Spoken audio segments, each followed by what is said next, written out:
നമ്മളൊരാളോട് സാധാരണ നിലയിൽ ഒരാളെ കുറിച്ച് അറിയണമെങ്കിൽ നമ്മൾ അവരോട് വർത്താനം പറയേണ്ടി വരും. അല്ലേ? ഇപ്പം നമുക്കങ്ങനെയാണല്ലോ നമ്മളൊരാളെ അസസ് ചെയ്യുന്നത്.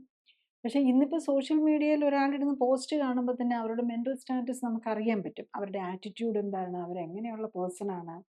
ഈവൻ എന്തെങ്കിലും വീഡിയോയുടെയൊക്കെ താഴെ വന്ന വീഡിയോയോ വാട്ടെവർ ഫേസ്ബുക്കിലോ ഒക്കെ എന്തെങ്കിലും ഒരാൾ പറയുന്ന ഒപ്പീനിയൻ്റെ ഇതിനായിട്ട് എഗൻസ്റ്റും പോസിറ്റീവും നെഗറ്റീവും ഒക്കെ പറയുന്നത് കാണുമ്പോൾ തന്നെ അദ്ദേഹത്തിൻ്റെ മെൻ്റൽ സ്റ്റാറ്റസ് നമുക്ക് അസസ് ചെയ്യാൻ പറ്റും എന്നുള്ളതാണ്. ഈവൻ ഇപ്പം പാസ്പോർട്ട് വിസ വിസയ്ക്ക് വേണ്ടിയിട്ടും അപ്ലൈ ചെയ്യുമ്പോഴും ഒക്കെ ചില രാജ്യങ്ങളൊക്കെ അവരുടെ സോഷ്യൽ മീഡിയ പോലും ചെക്ക് ചെയ്യുമെന്നാണ് പറയുന്നത്. പക്ഷേ സോഷ്യൽ മീഡിയ അത്ര റിഫ്ലക്റ്റീവാണ്. അപ്പം നമുക്കറിയാം ഇപ്പം ഈവൻ ഇത് ഇന്നിപ്പോൾ ഈ വീഡിയോയുടെ താഴെയാണേലും വന്ന് കമൻ്റ് ഇടുന്നവർ ചിലപ്പം അങ്ങനെയുള്ളവരും ഉണ്ടാവും. അപ്പോൾ അവർക്ക് എന്തെങ്കിലും ചലഞ്ചിങ് ആയിട്ട് തോന്നുവാണെങ്കിൽ ഇപ്പം നമ്മൾ കൂടുതലും ലൈഫ് സ്റ്റൈൽ കറക്ഷനെ കുറിച്ചൊക്കെ ഉണ്ടോ ഇന്നിപ്പം ഇതുവരെ നമ്മൾ കറക്ഷനെ കുറിച്ച് പറഞ്ഞില്ല. നമ്മൾ സൈക്കാട്രിക് ഡിസോർഡേഴ്സിനെ കുറിച്ചാണ് പറഞ്ഞത്. അപ്പം അവർക്ക് എന്തെങ്കിലും ഇപ്പം ലൈഫ് സ്റ്റൈൽ കറക്ഷൻ്റെ കാര്യം പറയുകയാണെങ്കിൽ അപ്പം കറക്ഷൻ ചെയ്യണ്ടേ? അപ്പം അവർ നമ്മളിപ്പം പറയുന്ന കാര്യങ്ങൾ നമ്മൾ ആക്സെപ്റ്റ് ചെയ്യുകയാണെന്നുണ്ടെങ്കിൽ അതിൻ്റെ അർത്ഥം അവർ ഇതുവരെ ചെയ്തിരുന്നത് തെറ്റാണെന്ന്. അപ്പം പലർക്കും നമ്മൾ ചെയ്ത കാര്യം തെറ്റാണെന്ന് ആക്സെപ്റ്റ് ചെയ്യാൻ ബുദ്ധിമുട്ട് വരും. അല്ലെങ്കിൽ ചേഞ്ചസ് വരുത്തണമെന്നുണ്ടെങ്കിൽ അത് ഇച്ചിരി ബുദ്ധിമുട്ടുള്ള കാര്യമല്ലേ?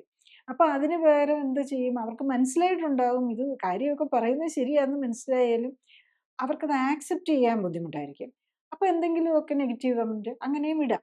ഇപ്പം നമ്മൾ അത്രയും നമ്മളുടെ മീഡിയയിലൊന്നും അധികം അങ്ങനെ നെഗറ്റീവ് കമൻറ്റ് കാണാറില്ല. കാരണം നമ്മൾ ആരെയും ചലഞ്ച് ചെയ്യുന്നില്ല.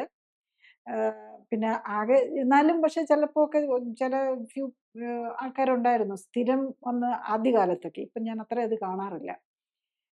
നെഗറ്റീവ് കമൻറ്റ് ഇടുന്നത് പോലെയുള്ള. അപ്പം അത് ഓരോരുത്തരുടെ ഒരു നേച്ചറാണ്. അപ്പം നമ്മൾ എവിടെയെങ്കിലും നമ്മളൊരു നെഗറ്റീവ് കമൻറ്റ് സോഷ്യൽ മീഡിയയിൽ ഇടുകയാണെങ്കിൽ നമ്മളത് മനസ്സിലാക്കണം. അവരവരുടെ മാനസിക നിലയിൽ എന്തെങ്കിലും കുഴപ്പമുണ്ടോയെന്ന് അവരോട് തന്നെ ഒന്ന് ചിന്തിക്കണം. നമുക്ക് ആർഗ്യൂ ചെയ്യാം. എല്ലാവരുടെയും ഒപ്പീനിയനുമായിട്ട് ആരും എല്ലാത്തിനും സമ്മതിക്കേണ്ട കാര്യമൊന്നുമില്ല. പക്ഷെ നമ്മളൊരു കാര്യം കാണുമ്പോൾ നമ്മളങ്ങ് ഇറിറ്റബിൾ ആകുകയും പൊട്ടിത്തെറിക്കുകയും അതിനകത്ത് ഇതായിട്ട് കമൻ്റ് ഇടണമെന്നൊക്കെ തോന്നുവാണെങ്കിൽ നമ്മൾ എന്തെങ്കിലും പ്രോബ്ലം ഉണ്ടോ എനിക്കെന്നും കൂടെ നമ്മൾ ചിന്തിക്കാൻ തുടങ്ങും. കൂടുതൽ അറിയാൻ ലിങ്ക് ക്ലിക്ക് ചെയ്യുക. കൂടുതൽ വീഡിയോകൾക്കായി സബ്സ്ക്രൈബ് ബട്ടൺ അമർത്തുക.